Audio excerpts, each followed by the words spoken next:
Hello and welcome to a long overdue catch-up. Today's guest, TV angling superstar, mastermind of all things Korda developments and top carp angler. It's none other than Tom Dove himself. Tom, thank you very much for agreeing to do this. That's all right, that's a bit over the top, I think, that. I don't think I've done you justice there, mate. You're worth way more than that. In terms of what it's going to look like, I'm going to punish you with as many questions as I can. Yep.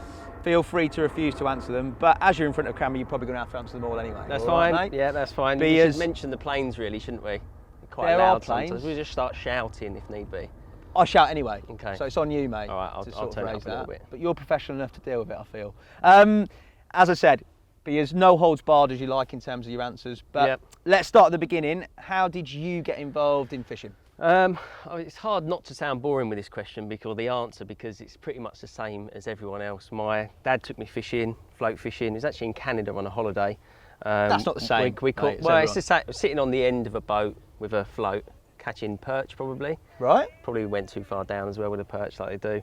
And then and just float fishing, and then from there led on to carp fishing. I think I first started when I was about 6 years old, and then caught my first carp, which was actually 19 pound. What I was a tiny little thing as well when I was 11, and caught a 19 pound common, and then after that it was like just carp fishing.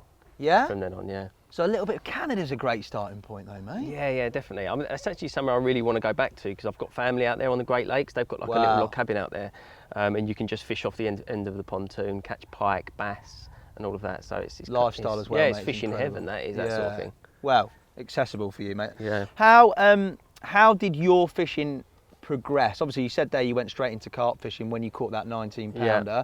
From there, out and out carp from there on. No other species at all. Yeah, pretty much. I mean, I've done a little bit here and there. Like even on some of the Monster Carp shoots, we've done a bit of bass fishing that I've really enjoyed and stuff like that. But yeah, since I was 11, I've carp fished and carp fished only. Starting on day ticket lakes around Essex, and then moved on to places like Walthamstow and then the Manor and then syndicates thereafter. And then the last sort of 4 or 5 years has been more travelling around the world, basically, mainly in Europe. And that's really where my love lies now with fishing, that sort of big lakes, open, boat fishing, fishing for huge carp in Europe. That's sort of where it's got to now. What is it about fishing in general that captivates you, and what is it that sort of honed you into just carp fishing? I think actually one of my worst traits is that I get bored of things really quickly. Right. But I think with fishing, it's different every time you go. There's often a new challenge, isn't there? There's either a new water, a new tactic, something new to try and learn.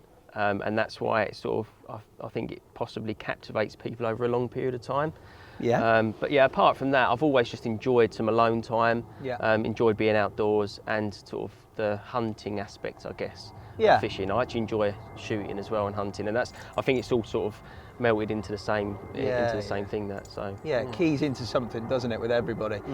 Why carp fishing then? Because obviously a lot of it now for you with work, but also with your own angling, is carp fishing specific. So why carp fishing ahead of fly fishing, any other form of fishing? I don't know. I think it's like the first time you catch a carp, they fight so hard for one, don't they? I don't know, what is it about carp fishing? I'm not sure. From my personal point of view, I like the fact that it's like you've got that sort of probably more technical, tactical element in it. I quite like that. But then there's people that like the tech that comes along with it. People that like, I don't know, just the species. I don't know what it might be. I think originally it's because they're hard fighting, and because they grow so big. And I think they're the right difficulty to try and catch them as well. If they were really easy to catch and they didn't fight hard, like a bream, we wouldn't fish for them. And when we don't, do we? Apologies, bream anglers out there. Come on, guys. I think it's because they fight hard, and I think there's like a bit of a clique of people that have built up characters in the fish, and there's certain ones that are really difficult to catch, some that are really easy, and you sort of buy into that whole thing, don't you? And try and go and target one. They all look different. And they live everywhere, don't they? They're carp everywhere. It's not as if like if I wanted to trout fish, it'd be quite hard actually to go trout fishing around my way. So I think it's nice.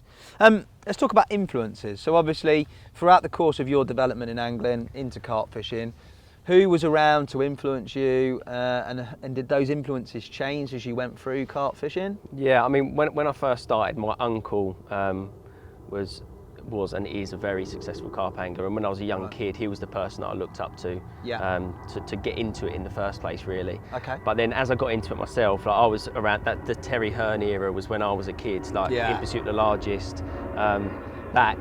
That is the thing. That's like everyone wanted to be Terry, didn't they? Oh, mate. And even now, you know, listening to his stories and watching his fishing, I still think there's something very special about that guy and the way he does it. So he was certainly a massive influence for me.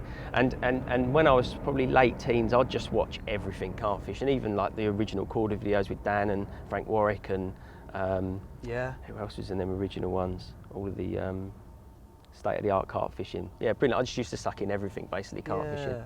And your dad, obviously, you said at the start, your dad was a big influence in terms of Canada. You went out there and you started fishing with him. Throughout the course of your life, I'm guessing, when obviously you got out with him as well? Yeah. I mean, I used to fish with my dad when I was younger. He died nearly 10 years ago now, my dad. So obviously I haven't been able to get out with him recently. No. But years ago we used to go out together. But he was working a lot of the time, so we didn't actually have that many trips. But he was the person that would always drop me off at the lake and then pick me up at the end. So without him, I definitely wouldn't be able to do as much when I was a kid. Nice, mate. Yeah, you've got to say big props to parents. I think about how many lifts and things that I've got. How many miles have they done just to take you fishing? Well, we've got it all to come, hopefully, with the girls, mate. Yeah, exactly. Significant captures. We talked a little bit about that 19-pounder, but for you, what rank, especially in that early part of your carp fishing, you talked about Walthamstow, you talked about sort of developing in the Essex area, local to you. What were the standout captures? So my first 30-pounder, I'm sure for everyone else, that was a very special moment for me. I'd started fishing Walthamstow, and for me, as like a 15-year-old kid walking onto Walthamstow, I'd only fished little tiny day tickets. Yeah. So walking on there and there's these massive lakes, you just think to yourself, I'm never going to be able to catch one out of here. But you get used to the size of the lakes and you end up figuring out how to catch them. And then, so to walk on there and then a few months later go from catching, my first 25, 28 pounders and then to catch a 30, that's obviously a huge moment. A fish called Moonscale around the back of the Free in a swim called Slippery Free. And then from there I went to the Manor, and that was like a huge jump up in the size of the fish that you're fishing for. Yeah. So say at Walthamstow you're fishing for 1 40-pounder. At the Manor there's like now there's like 25 40-pounders in there. At the time I think 5 or 10. Yeah. And one fish in there called the Annie amphibian. Remember that fish? Yeah. And I caught that when I was 17 or 18, I think, at 57 pound. I remember that picture, mate. Some crazy blonde hair going. Yeah, big hair. I'm losing it all now, but. Yeah, I mean that fish. Yeah, just ridiculously big, you know, for that size. And even nowadays, that's a huge carp in the UK, isn't it? A 57-pounder. So, that stands out massively to me. That one. Yeah, nice. In terms of your fishing, your sort of carp fishing, your success, how did that morph into being involved in angling as a career? Right, okay, so when I was 16, I was friends with a guy called Danny Turley, Turtle, who used to run Gigantica actually, and he is very good friends with Fairbrass. Yes. And I literally just wanted, because I wanted to be like Terrier and wanted to go fishing all of the time and thought I could make a career out of that. It turns out you can't really. You can make an okay living out of it, but you can't, make a good living and have a nice house for your family and that. Yeah. So I first started off doing that, and then Danny Turley got me a job at Korda 2 days a week, just packing boxes out for the sponsored anglers and stuff like that. Okay. And that quickly turned into 3 days a week in product development. And then when I was 19, Damien and Adam Pennon, who worked for us at the time, offered me a full-time job there. So it was like, it wasn't the original dream of being able to fish all of the time, but of course it was like by far the second best option. Yeah. And I just started working there full time, doing the product development, and then that's gone on now to being head of product development and also doing all of the media stuff for Korda as well. It's definitely spiraled, mate. It's been a lot of progression in a short period of time, hasn't it? Yeah. Well, it's not actually that short now. You think how long? I've been there for 15 years probably. Oh, so it's not that. Yeah, I thought not really anymore. 10. No, 15 years. Lost 5 years on you there, mate. Yeah, 16, 31 now, yeah. Yeah, fair play.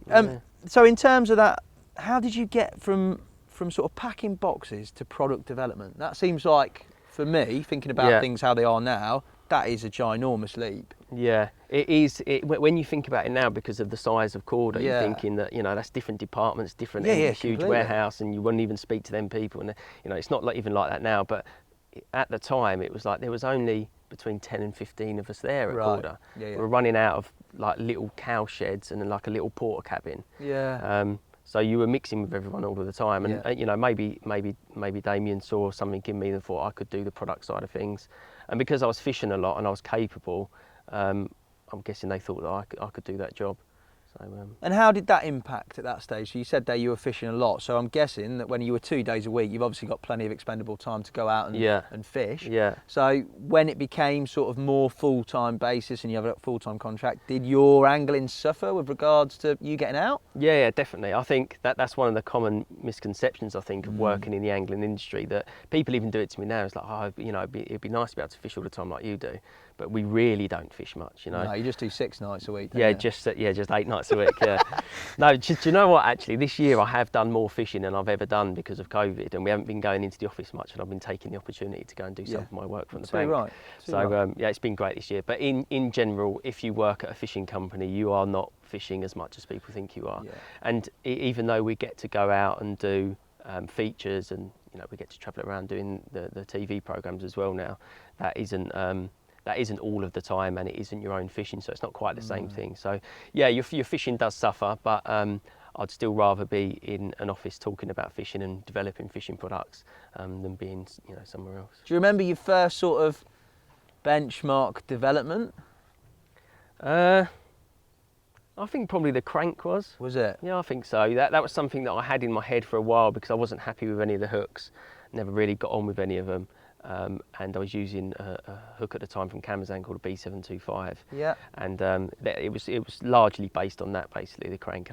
And I'm very, very, still to this day, very proud of that hook because I think it is the best on the market. It's caught a lot of people, a lot of fish, mate. Yeah, it's very good. It works. Definitely something to be proud of. Yeah. In that regard of sort of developing products and the likes of, would you say that engineering style feel was always sort of inherent in you when you were out angling, or was it something that you had to really sort of, I don't know, think hard into or upskill yourself? Did you have to do any CAD qualifications or anything like that to help it out? No CAD qualifications. We've got CAD guys at work that do all that side of things. So really, it's conceptual sort of stuff. Okay. And I think I naturally think of the quickest and best way of doing something, and that ultimately leads to good products, I think.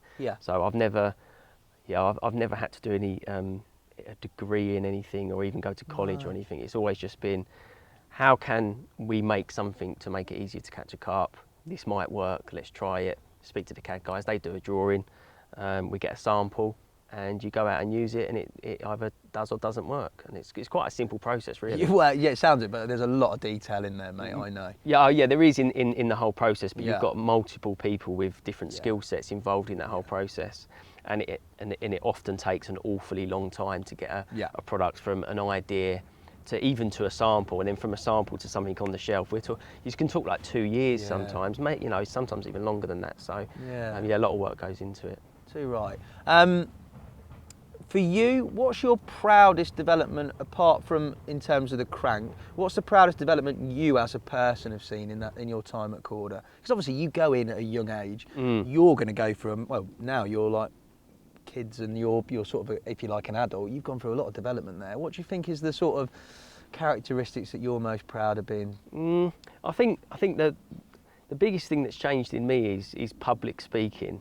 And being able to do this sort of stuff, you know. When I was a kid, this would scare the life out of me, sitting here in front of 3 cameras. Really? Yeah, just hated it, you know. And it's taken a long time to get used to it. You know, even now now we're going away with Monster Carp. There's a huge crew there, and you still do feel it sometimes. You think, oh, it's quite scary. Really? Yeah, not so much now, but like over the years, it's taken a long time to sort of kick that out of you. So yeah, I suppose that's probably the biggest thing that I'm proud of, because that's a huge change in somebody over that period of time, and something that I really hated first of all. Like even when we have to go to the shows and go on stage and do talks, You didn't like that, no? The thought of getting up in front of 300 people and doing a talk for an hour would scare the life out of me. Really? Yeah. I mean, I don't know if many people like that when they're at school. It's like the worst thing to get up and do a talk in front of all your peers, isn't it? I used to hate reading in English. You know, when they made you read a book. Do like a paragraph in front of everyone. Oh my God, mate, I'd rather run like round the track 75. Yeah, and you're quite an outgoing, outspoken person, aren't you, as well? So for me, who was like a quiet young lad, that sort of thing was just a horrible thought. So I'm glad that I've got that out of my system now, because it would make a lot of situations, uncomfortable and not nice. Whereas I don't have that in me anymore. So that's nice. Yeah, that's cool. What about what you'd like to be better at, or potentially your sort of weaknesses? There isn't any. Yes, I know that. But anything you'd like to develop more? What would I like to develop more? It's just every part of it you can develop, can't you? More and more. Can. Yeah, I think even the presenting side more and more. I think you see such a change over a long period of time, like we just said. So in the future, I'd like to think that I would get even better at that and even more comfortable.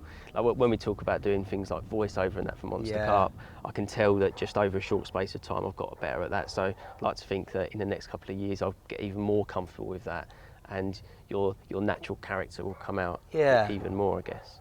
Hollywood, mate. Yeah, I think, and as well at work, I guess, as the company gets bigger, we're all learning on the job, basically, how to manage a large group of people. Yeah, of course. So I think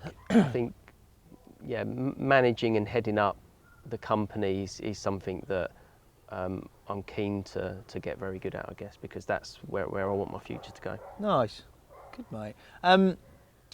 Did you ever think at any stage that your career would be within that angling industry in what you're doing now, product development with Korda?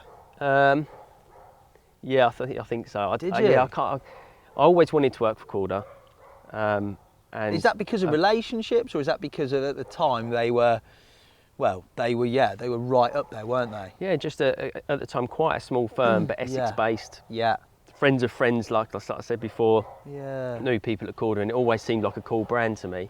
Yeah. And I naturally used all of their tackle before I was even sponsored or anything anyway. So for me, it was the only company to work for. Yeah. So once I had my eyes set on working in the industry in some sort of way, shape or form, product development is the best thing for me, because I didn't really want to be in media, because I didn't really want to talk in front of the camera. No. And naturally I was quite good at the product development side of things. So I think the company's got much bigger than I thought it would in such a short space of time. I didn't realise that the job itself would be more people management, more than it's certainly now, more than it is actually the product side of things. Yeah.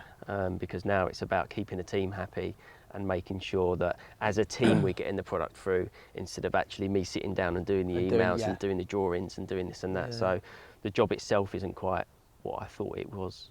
But things change. Especially when you're talking about the scale that Korda is now. It's a big old unit. In terms of that, working within that environment, I mean, I'm only known from the people that I've known there. You've got Danny, you've got Ali, you've got Pecky who comes in from time to time, you've got Spoons, you've got some real big characters within that organisation.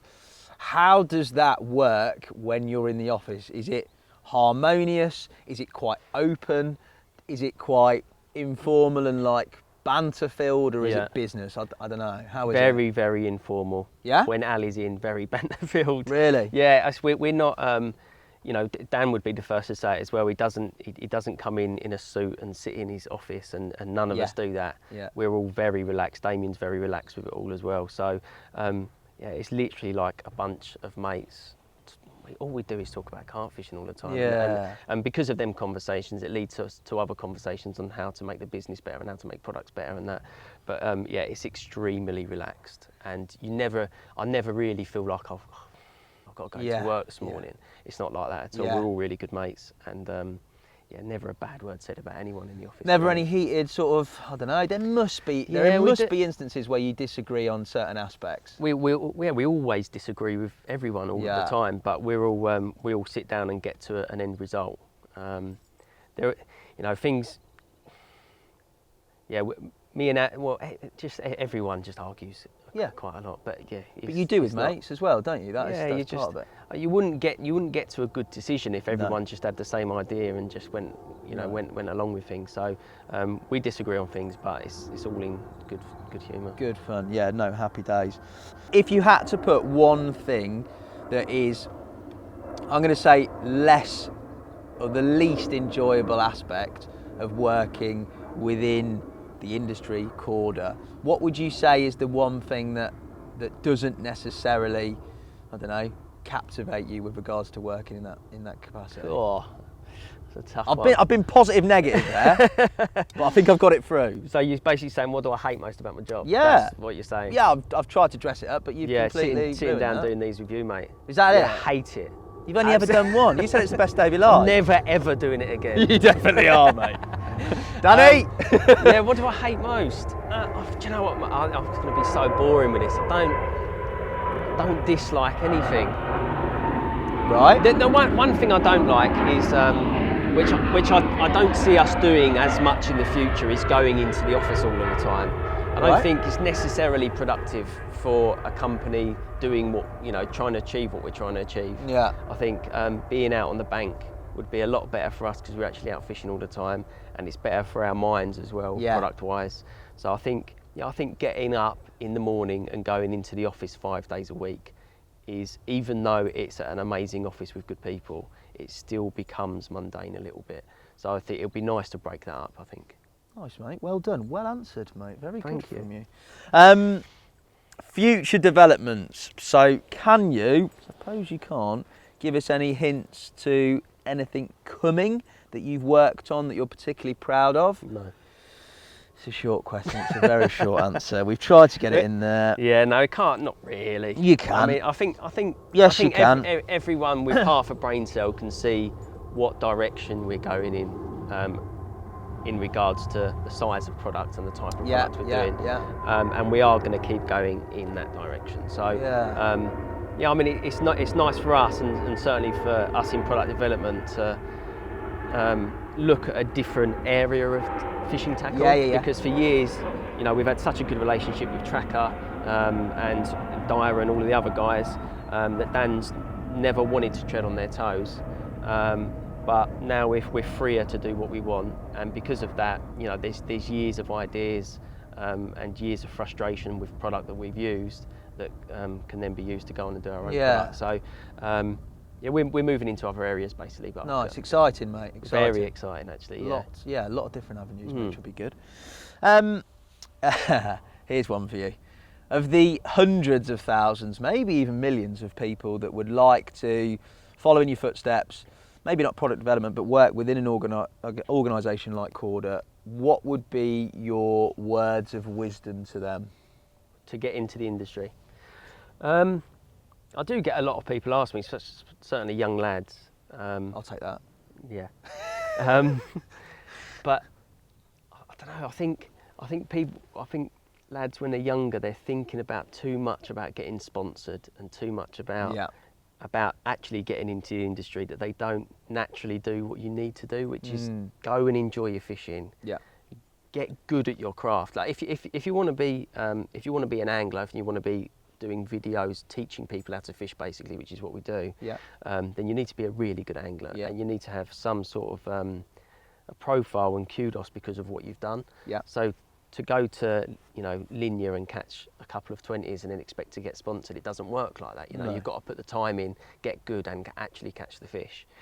If you want to get into the industry doing CAD, graphic design, media in any sort of form, you need to also get good at that. And these days, because the companies are bigger, it would be best that you did go to university or had some sort of degree, or you had some sort of experience in what the company needs from you, because you need to add value to the company. So you can't just be an angler that walks in anymore. You've got to have some sort of value. Skill. To make you stand out, isn't it? Yeah. Sound advice. That very good. Do you think that a lot of people chase sponsorship, etc., proactively? Whereas, do you think if they just did what you said, which is to go out fishing, that a lot of sponsors would contact them? Yes, That, you know, that is what happens. Yeah. It's such a small industry in such a small world, especially in the UK, Yeah. that nobody goes unnoticed, especially with Instagram. Now, if you've got an Instagram account and you're constantly posting big fish, and you know, you hold yourself well, you're a good guy or girl, then people pick you up quickly, and that is just the way it is. There are too many people that just want to be sponsored to say that they've got sponsorship, and people can see through it. We can see through it. It's not, you've got to really love the fishing and be good at it, to get a sponsorship from people like us. Sound, that's very good. For you, is there such thing as a typical Tom Dove day? Golf course? Yeah, get up, go golf, come home, practice golf. No, watch some golf videos. A typical day. Oh, do you know what? Nothing's been typical this year, is it? I mean, Jesus Christ. Generally, like we sort of touched on before, it would be going into the office, meeting with the guys, developing some products, having a laugh, and going home. Yeah. Yeah. I mean, more and more now, I am actually spending more time on the bank, which is great. But because my job is really split up into two halves, I've got all of the travelling side of things. So I'm spending maybe 3 weeks a year in Asia for product stuff. Yeah. Then I'm probably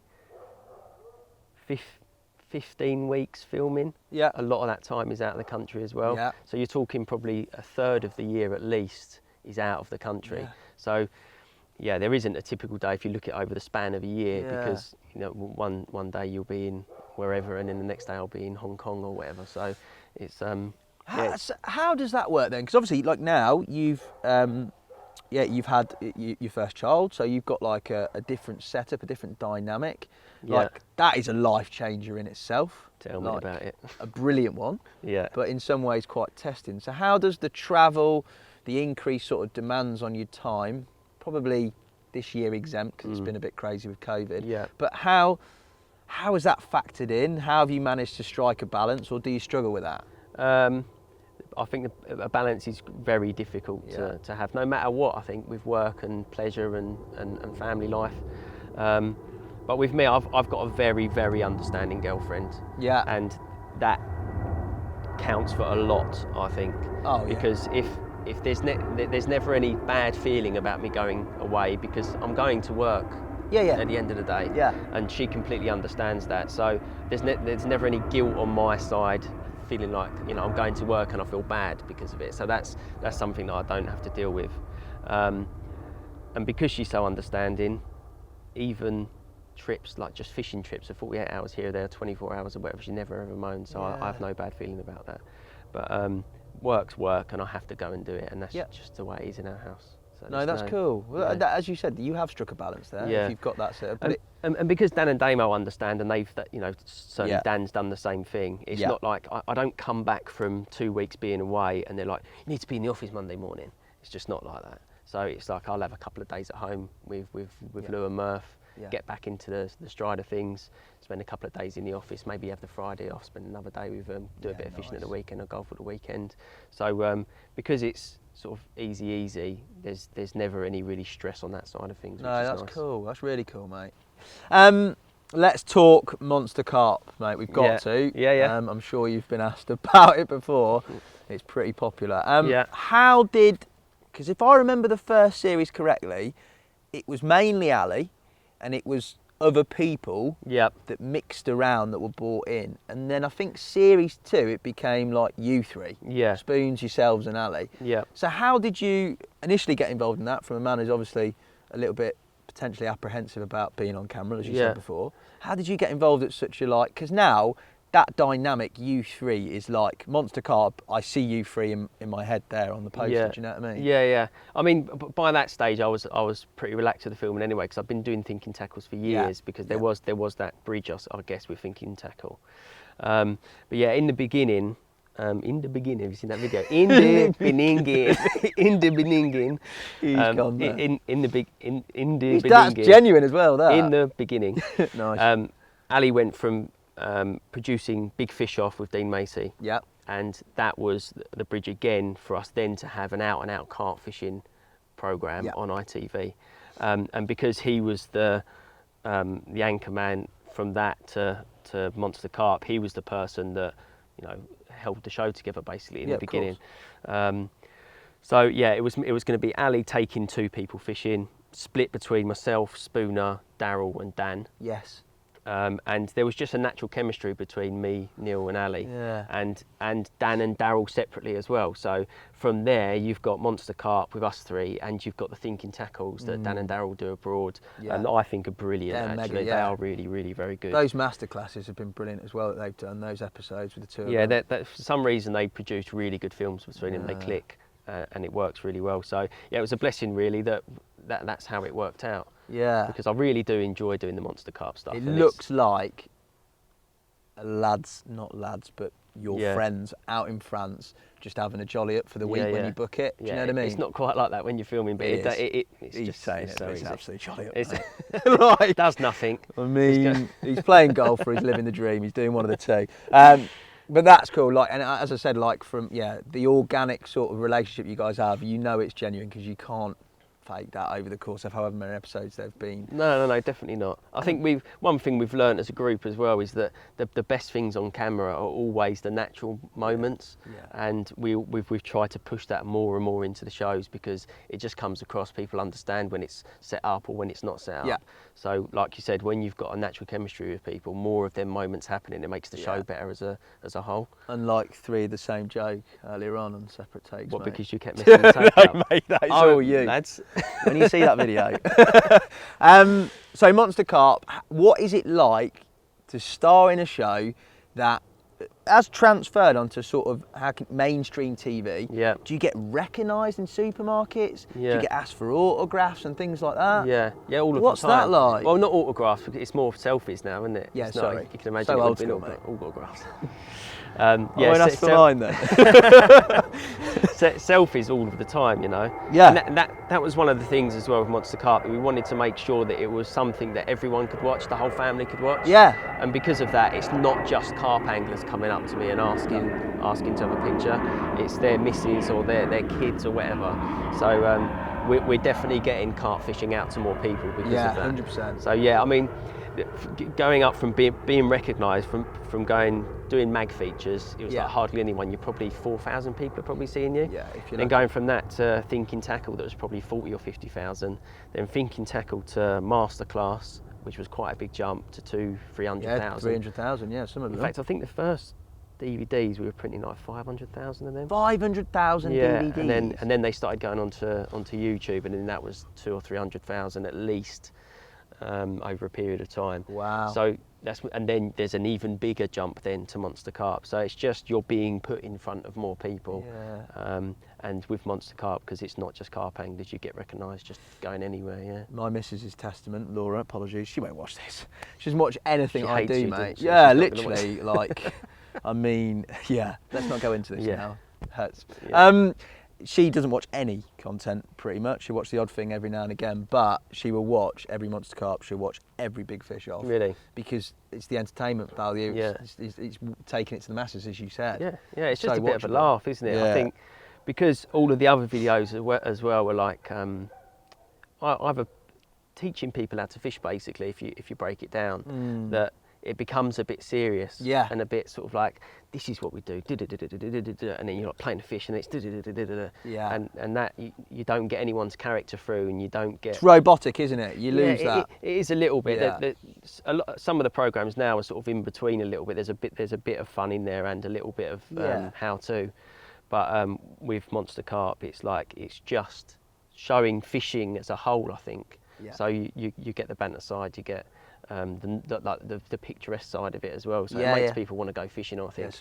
It does me even when I look back at it, I think, oh, that was nice there. Yeah. I'd like to go back there. And you watch them back, don't you? Yeah, I watch them back, yeah.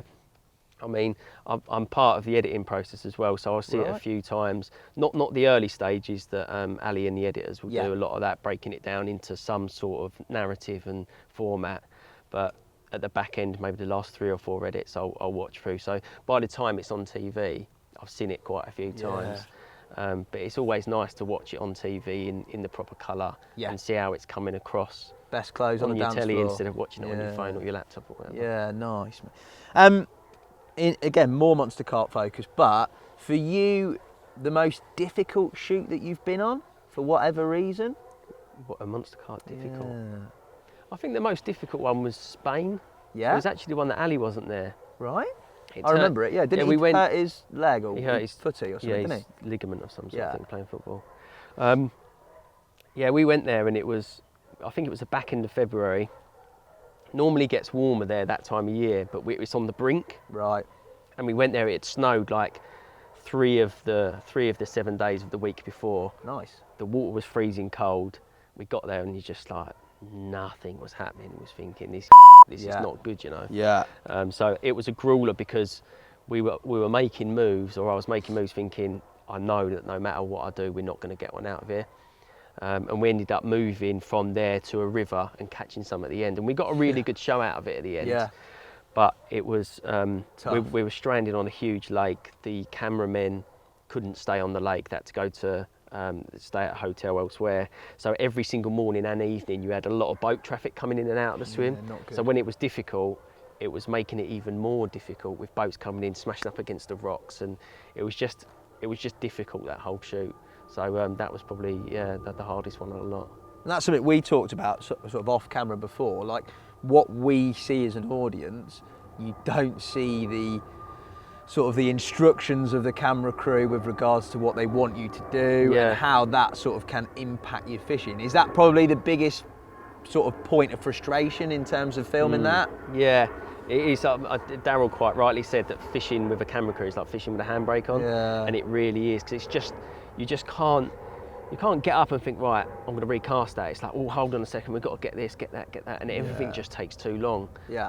So, yeah, it's quite hard to fish effectively with a camera crew around, especially when you've got a huge crew like it is at Monster Carp. So, yeah, that is definitely a frustration. Yeah. Now, you've not been fortunate enough, very good angler, but you've had a lot of success, not only with the little mini challenges and the sort of competitive side of you, but also in terms of just mega captures. If you could rank your best capture, I know it's hard to do, what would be your sort of outstanding highlight capture wise? I caught a fish in Slovenia called Toro. Yes. Did you watch that one? Yeah. That was a mega water, mate. It was massive. Ridiculous. It was actually, that was split up into two parts, that trip. And the first water we went to, which is where I caught that Toro, we were hoping to catch fish maybe to 40 pound because it was highly stocked. Yeah. You know, if we caught a 40 pounder, we'd be lucky. So we was going to spend 4 days there, try our luck, see what happens. Yeah. And the guys come around and show us a couple of pictures of some big commons, you know, including the biggest one in there, which was a fish called Toro, and we were like, you know, looking at it. But there's like 2,000 fish in there. It's however many hundreds of acres. And I caught it, third fish, first day. Mad. So it's just like, and it turns up in the bottom, you're like, bloody hell, that's massive. And it was a new PB common. It was just a really special looking fish. And because it surprised us so much, because we didn't think we was going to catch a 40 or 50, let alone a 60 pounder. That's definitely the best one. I've had another one as well in Croatia. I was a fish called Nala, big long common, right at the end of the show. Hadn't caught a 60 pounder that trip, and I moved spots the final night. Had a bite in the middle of the night, playing this fish for like an hour, got it in the net. It's this big long thing, one of the special ones. So you know, that I remember that one quite clearly as well. Moments. And what's also real cool, I think, is like, everybody has, maybe not to that level of sort of size of capture, but you have significant moments and you've got a camera crew there to sort of capture it all. Mate. So for like indefinitely, that is out there and etched, isn't it? Yeah, that's the thing. It's like, you really appreciate when you get a good picture of something, don't you? But we've got it on really good HD cameras, the whole lot. So, and we'll always be able to look back on that no matter what happens. That's what I think is really cool, mate. I'd have it, well, if I caught those two, I'd have them on loop in my house constantly, mate. No one would watch anything else. What about challenges? What's the most satisfying challenge win? Because I love those little challenges you do for swims, mate. They're good. I mean, we've actually stopped doing them as much. You've noticed a lot of the time now we're doing a fishing, because a lot of people that watch the show actually said that they didn't enjoy the challenges. It was more the fishing. They was watching a fishing show for fishing. So we've tried to make the challenges at the beginning, fishing challenges, and, Yeah. and to do them challenges, we just pick out of a hat. Yeah. So it's actually been I've been unlucky this year with what I've drawn out of the hat. So it's and got luck, mate, terrible- yeah? Well, it is when you're pulling something out of a hat, isn't it? But with the challenges before, I love doing them. Like Yeah. the ones that really stick out were when we went to Texas. Yeah, were you driving? We did like a NASCAR one that I actually NASCAR, lost to Ali because I yeah. get stuck behind Spooner because he's a slow. And Nice. then yeah, Quote unquote. you can use that. Yeah, we'll have it. And then we did another one that was shooting, which I really enjoyed. Yeah, I love remember a bit that. of shooting. We did a canoeing one in Croatia. The best one actually was in Texas again. We did bass fishing, and I absolutely loved bass fishing. If it was in the UK, I might even do that over carp fishing. If it was Really? yeah, if it was the same setup, like big lakes with snags, and you've got a wicked boat that you cruise along the front of the snags and fish for the bass. That's really enjoyable. Those boats are ridiculous, aren't they? Yeah. Those bass boats, like, there's serious money, but they're just mega, aren't they? Yeah, it's very Americanised, that fishing. Yeah, It definitely. is amazing. But yeah, no, I'm trying to think what other challenges we've done. What can you remember any of them? I'm trying to think what you have done. No, not off the top of my head. What have you done? Yeah, did some Thai boxing craziness, NASCAR. didn't Oh you? god, that was funny. That looks pretty mad. Yeah, did we actually do a challenge there? Don't We're just think you messing did. I think about. you We're were just messing messing about. about. Yeah, yeah, all good fun, isn't it? Yeah, all good fun, mate. But yeah, I like that very much so. Future plans, obviously, Monster Carp. Hopefully, carry on for another 55 more series, or however many you can get. Any more sort of avenues into TV or anything like that? I don't know. I think with Ali about, there's always going to be certain things because he's looking to change things up and innovate quite a lot with that side of things. But I think what you're saying about Monster Carp, nothing's got that long.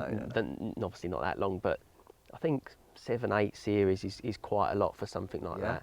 And it's not to say that we wouldn't carry on doing it, but I think the format would have to change a little bit just to keep it a little bit, spiced up. Fresh, Yeah, I think even now when we're filming it, you can sort of feel that you're saying the same things over again, and you want to finish on a high, not when it's people are starting to get bored of it. So I'm sure between us we'll be thinking of something else to do, something new and exciting. Nice. Watch this space. I like that. With your profile, this is a good one. I like this question. What is the craziest rumour you've ever heard about yourself? Craziest rumour? Yeah. There's got to be someone saying something that you did or was involved in that's just complete rubbish, mate. I don't know. I am getting it more and more that people complain about you when you're fishing waters. I can and stuff tell, like mate. that. You're just character, and you just rope swims off, pre-bait them for weeks, and just sit there. The typical things are them, like we're roping off swims, pre-baiting them for weeks. That just does not happen. Not really, for weeks, doesn't. just a couple of days. No, the biggest things are things like I'm moving company going to Vauxhall. We've sold. We've Korda have bought Daiwa. Yeah. It's like Daiwa, like a multi-million-pound company in Japan. That's just never going to happen. No. Craziest rumour about myself. That's a good one. I've made you think there. Yeah, you have. I like that. I can't remember. I just take no notice of it. Do you not? No, I don't anymore. Just because there's so much rubbish talked all of the time that you have to let it go over your head. Otherwise, what about it'd annoy initially? you. So initially, all that sort of potential negativity or rubbish, did it affect you? Did you let it affect you, or were you always quite thick-skinned about stuff? No, it harmed me in the beginning. Did it? Yeah, when I was 16, I remember actually the very first time I had some talked about me on the internet. What was it? It was actually on a carp forum, and somebody having a go at me doing a video because of my age, saying I haven't walked the walk. And I remember Damien actually got back to the guy saying, if you're good enough, you're old enough. Yeah. And that really helped me, that did, because I was like, I actually sort of agreed with the guy a little bit. I felt a bit stupid being a 16-year-old kid teaching adults how to fish or say what I'm doing. So that really helped me with confidence a little bit, I think. Yeah. But since then you meet these people and nobody ever says anything horrible to your face. No. So it's often jealousy. Yeah. Or somebody that you wouldn't listen to them if you were sitting next to them, So I'm not going to listen to them just because they look the same as everyone else as black text on a screen. Yeah. So I really just don't let it bother me, honestly. On sort of the same theme, social media, for you, obviously, I mean, in recent years, social media now is probably a main form of media for everybody. What do you think of that in terms of positives and negatives within the industry, carp fishing, whatever you want to deem it. What are your thoughts? I think on a personal level, I think it's got to a stage where it's not good for you. Just because, one, the amount of time you spend on it. Two, that it, like we said before, it gives people a platform to be nasty, you know, to people constantly, and so many people can listen to that. Yeah. And if you do anything now small to mess up, it's like people want to shoot you down. There'll be someone on the internet that wants to cut you down, and that's not a nice thing. No. On the business side of things, it's the most amazing tool you can ever have. Yeah. And as a person that wants to do well in an industry, it's a tool for you as well to be known and to have a platform to speak to people who use it in the right way. But yeah, my sort of feelings with social media recently is just like, I don't want to be on it. I don't want to spend so much time on it. Yeah. I just don't think it's a healthy thing, especially now when I look at my little girl. Yeah. I think, imagine being like an 11-year-old girl or whatever, and you're before you've even gone to secondary school, you're being judged on how many followers you've got on Instagram. I get that. So it's a difficult thing to walk into high school anyway, isn't it? Let alone, you know, walking in on the back foot because you're not popular. Yeah. And I think that's a scary thing. I think when you've got kids, and you even feel it as yourself when you grow up with social media. It's like everything's accentuated massively on there, and it's not healthy for a human mind. So I think getting out fishing more and not actually looking at your phone all the time is a better thing. But just be aware of the good and bad side of it. Exactly. If you can strike that balance, I think it works. But as you say,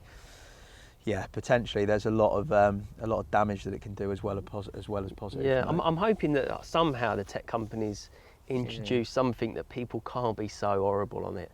It's just not for somebody that's sensitive, or just for people's careers, or, you know, people are allowed to mess up sometimes, and somebody shouldn't be able to destroy somebody so quickly as they do these days. It's a gift and a curse, isn't it? Because that freedom of speech is exactly what appeals to people, and that ease of contact. But then at the same time, if it's misused, as you say, it can ruin people, can't it? Yeah, of course. A few lighter height questions. Went quite deep there, mate. Didn't we? Jeez. Let's get out of that. Funniest moment you've had on the bank. Doesn't have to be Monster Carp. It can be related to any angling moment that you've had. Apart from today where you've been in stitches all day, because I'm really funny. Funniest moment. You are really funny. Yeah, thanks, mate. No worries. I thought you were going to say looking or something. No, funny looking, yeah. Funniest moment on the bank. I think I'm not going to tell the whole story because it's long, but I was really scared a friend once. It was actually at Gigantica, and I don't know what we were doing. There was a light behind his bivvy, and we basically just scared the out of him really bad. To what point? To the point that he would not go back to his bivvy. We had somebody behind the bivvy with a light when he wasn't there, and he'd go around there, and somebody was making a noise in the bush. And then we had this, like, on YouTube, we got this video of this really freaky girl talking. Oh, mate. And we'd put it behind his bivvy, and he was just it. And he's talked about social media being damaging, and then he's just come up with that. But to your mate, he's like, you're not. He's and we told him after, but that sounds funny, mate. I'll tell you what I thought was absolutely brilliant, and if anybody hasn't seen it, they need to go and watch it. Is the prank you played on your bro with the sticky bait steel? Oh, that's funny. I think that is absolutely incredible. That is incredible. Go and find that on Facebook, YouTube, wherever it is. It's on my Instagram, actually. Oh my God, April. mate. I bring it up every April on April Fools because it was just the funniest thing that was. But that also, what makes it is your bro. Like, the joke is fantastic. He's brilliant. Yeah, he's brilliant. His uncle, yeah. He's just a funny guy in general. So that's why I knew it would be a funny thing to do with him, because he's one of these people that worries about everything as well. And as soon as I sent him the letter, I knew he'd be on the phone to me. That is class. Get it watched. Definitely worth a watch. Very, very funny. Scariest moment you've had on the bank? Scariest moment? I don't even think I've told anyone about this. It was when we was in Morocco. Yeah. And because there was like one of the camera crew didn't go because he was worried about. What? Kidnapping? Yeah, being kidnapped, and because there isn't much money in Morocco, and before you go there, you feel like you're gonna. It's been with Dan we went to, and you feel like you're gonna be in the middle of nowhere. Yeah. You've got tens of thousands of pounds of carp fishing kit and camera equipment. Yeah. And you think, we don't know where we are. We haven't got any security, and it's just a bit dodge. And one of the guys said, "I'm not going." And at the time, I was like, "Mate, stop being a pussy. Like we've got to go and do it." Yeah. But then when you get there and it is in the middle of nowhere and you have got all this kit there, I'm thinking, this is a bit dodgy. This we need some security around, and we didn't have any. But in the middle of the night, one night, I saw a boat coming over. Right. And you know, when you're on your own at night, you wake up and you're a little bit dazed. And I just had it in my head that somebody there was like a group of pirates coming over to nick our kit. So it's like I just panicked myself. I'm just sitting there in the doorway, probably with like a torch or something, ready to smack them with. That wouldn't have happened. But yeah, because you're in the middle of nowhere and you're in a country that it's not your home ground, is it? So you don't know what's going to go on. You're out your comfort zone, aren't so you? yeah, and you just build it up in your head like it's going to be something really bad. But I had another one as well, right? I was fishing over the manor when I was a kid. Danny Turley come over there and scared me. Yeah. He come over. I was walking down off my rods probably as usual, and I was like now. Yeah. They're only there, by the way. Yeah, we're all right. I walked down to another swim, got back, sat on my bed chair for like 5 minutes as well. So I was really comfortable sitting there, got a sandwich out, started eating it, and Turtle had got behind my bed chair and pushed it forward, and I hadn't noticed. I sort of lied down on my bed chair and he just went, like that. That's not good. I nearly jumped in. Yeah, that's not good, is it? Didn't Spooner get you with something similar? Spooner had done something really, really similar in Spain as well. Spooner always tries to scare me because he knows I'm jumpy. That is not the one, mate. I wouldn't fancy that as a heart attack. So moving on to your own fishing at the time you get for that. Obviously this year, as we've said, it's been a little bit different with COVID and you've had a lot of time. But is there any particular venues, targets that you've got in mind for your own fishing when you get a chance to do it? Yeah, I mean, I've been fishing Lakewood Bayswater like we mentioned, and unfortunately the big common in there called the coconut died this year. I was doing particularly well on there, and I really thought I was going to catch that. And that was something that I thought would might take a year or two. So I haven't got another ticket. Right. But I've put my name down for another lake called Carthagena, and they are. Have you seen them fishing there? Yeah, mega. God. They are ridiculous. Yeah. So to go over and catch one of them real old ones, I think would be something I'd like to do next year. But for now, because I haven't got that much time, a little bit of my own fishing, I'm going to do a little bit of fishing over Walthamstow. Yeah. See if I can catch some of the ones I haven't caught over there, and then hit Cartha hard next year, I think. Watch out, Cartha. I like that. Interests outside of fishing. Tell us more about Dovey when the cameras are off, the rods are in the garage or wherever they are. What do you like doing? I'm hugely into golf at the moment. It's taken over a little bit. It's a very, very tough game, and it's something that fits into my life a little bit more than too much fishing at the moment, because we've got the little one, and golf you can go and be done within 4 or 5 hours instead of sitting there for 24 or 48 hours. So why golf? I don't know. Do you know, I played a little bit as a kid. My dad played a little bit, and I always sort of enjoyed it, but never really set out to get good at it. But there's something similar to golf about fishing. One, obviously you're outside. Yeah. It's solitary, because it's you and the clubs, and it's you against you, like fishing is, and it's just relaxing. It's a proper switch off for your mind. It's like when you're there, like you are at fishing, you're thinking about nothing else than playing well or catching a fish or whatever it is. Yeah. So I come back from there having got a lung full of fresh air, and just a reset of your mind, I think. Yeah. And it's something really nice. I go early in the morning on the Saturday morning, and you still get that lovely, beautiful, quiet time in the morning walking around the golf course. Yeah. And sometimes it's just as idyllic as it is when you're fishing. So, and because fishing now has been such a big part of my life, on the job side of my life, work as well as pleasure, that sometimes it feels like it's crossing over a little bit. Yeah, of course. Whereas with golf, I'm the amateur in that game. Going there, and it's there's no feel of it being work at all. It's just pleasure. Yeah. So I really enjoy it. Cool. Golf. Watch out the old PGA Tour. Yeah, no. He's on the way. I know one of the lads that plays on the European Tour. Shout out Andy Sullivan. And he, some balls. I played golf with him, and they are so unbelievably good at that game. It's almost like I've sort of compare it a little bit to snooker. That when you play it, you feel like there is a gulf between an amateur and a pro. Yeah. I think with fishing, that's closer. Yeah. But with them games, it's like they are so highly skilled, them guys. Ridiculous. That you could spend 20 years trying to get good at it, and you could still be Exactly. really good. Exactly. Yeah. Even if you spend that much time, you can never reach that top percent that do it and live the dream on a tour. No. Yeah, here's a good one. So your fishing bucket list, you've caught loads of mega carp, maybe loads of other species that I don't necessarily know about. What's left in terms of locations and species on the Tom Dove bucket list? Okay, so I really want to catch a 70 pounder because Neil and Ali have both caught 70s and they're just constantly on my case about it. So I'd like to catch an 80 or a 90 pounder. Yeah, just to trump them. Yeah, definitely. And outside of carp fishing, I'd actually like to catch. I want to go to the Florida Keys and do that tarpon fishing. Yeah, just looks so good. And like quite a few of my mates that have been are like gobsmacked that I haven't gone to do it. Yeah. So maybe one of my big birthdays or something, I'll go out there and do a little bit of that.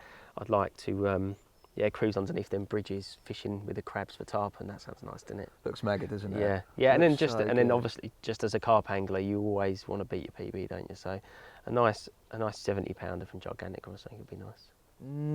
Could be on the cards, mate. Could happen quite easy. They're in there, aren't they? Yeah, lots of them now. Any regrets in your career, fishing life in general that you've got at this stage? No. None at all? No, don't regret anything. No.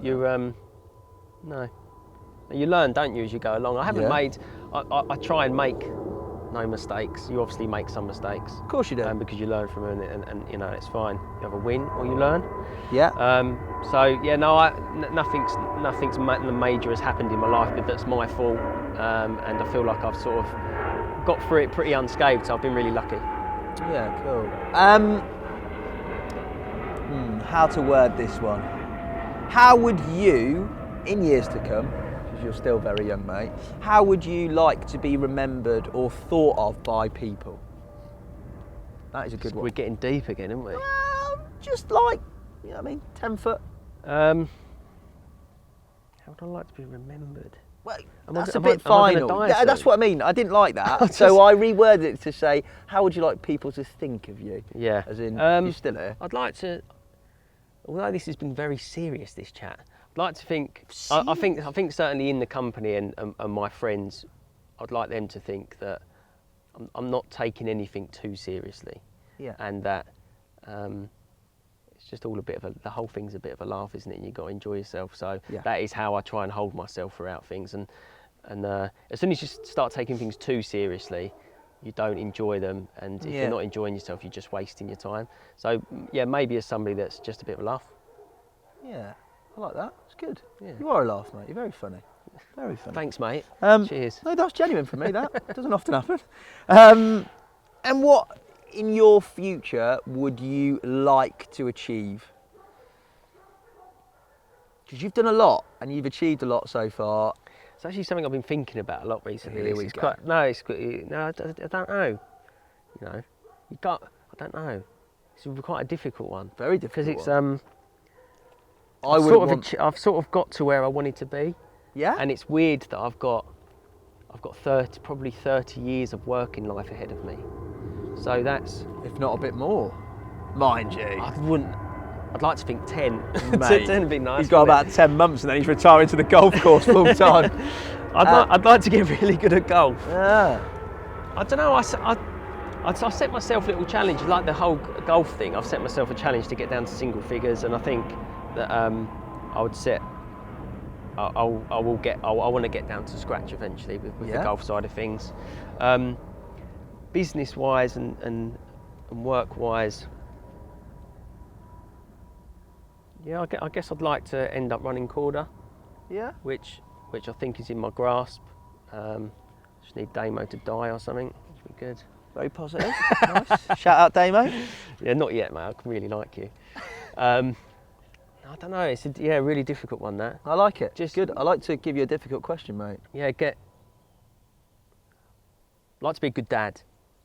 You'd be a good dad, mate. Yeah, that's a key thing, I think. Yeah. And I'm really enjoying that process as well. Especially now, I can see her becoming a part of you. Yeah. That's something that I will take great pride in doing. I think, being a good dad. How cool is it when you see little traits of yourself in them and you think, yeah, that is all me. Yeah, that's me. Yeah, or Lou. It's just it's really quite funny. Yeah. They're little sponges, aren't they? So yeah, I think I'd like to be a good family man now. Hopefully, I've got enough time to spend quality time with her and any new ones that come along, to make sure that they have a really good life growing up. Shout out the old girlfriend there. Any new ones coming along? I hope she knew about that, does he, mate? It's the funniest thing you've said all day. Steady. The day's young. I'm going to round off the interview with a quick fire round. Notice I emphasised the word quick there, Dudley, mate. So no hesitation on these answers. There's only You're going to get me in trouble here. 7 questions. I've been quite nice to you, to be honest. Have you? I like you. Yeah, I have. So as quick as you can, and then you're done. You get back on the golf course. No. That's good. Describe yourself in 3 words. Idiot, angler, golfer. That's 4. Maths was a strong point. Mathematician. Best angler you've ever fished with? Don't put me in there, it's embarrassing because you work for Korda. Best angler I've ever fished with? Yeah. Quick fire's gone absolutely exceptionally. I mean, Daryl Peck. I haven't really fished with Daryl. Ali, Spooner, No, they're not Daryl the Peck's best fine, mate. anglers. You've said it. They're gone. really good anglers, but they're not the best. Gloss over John it. Mack, probably. If you keep talking, John Mack. you can't just keep saying names. Best angler's just one, mate. But keep talking. Just dig yourself a bigger hole, mate. One fish, past or present, that you wish you'd caught. Black Mirror. Yeah, what a fish. 24 hours, 1 angler, 1 venue. Who do you choose? On my own, I think, somewhere nice. That is depressing. You. Yeah. I'd Which like venue to, again? I'd like to spend K1. some good quality time with you, Yeah, I think. nice. I like that. Very fun for the cameras. 1 rig, 1 bait. Spinner, pineapple pop-up. Nice. Last question. Very difficult one. You don't have to quick fire this Short one. round. Yeah, it's only quick fire. It's a quick Do you round. not have time to do the questions? I've done them all, mate. They're all on here, mate. So I've been flicking through the phone. 4 questions. Called Well done, mate. research, mate. Well Last question. Your greatest achievement in life thus far? Having a little baby girl. Nice, well answered. Dubby, you're an absolute legend. I've thoroughly enjoyed that interview. Top bloke. Follow him on social if you don't already. I would kiss you, but it's COVID times and we can't. We've already done a fist bump. Thank you very much, mate. Thank you for watching, and stay tuned, hopefully in the future, for another catch-up. Cheers, guys. Thank God that's over. That was so bad. Cheers, mate.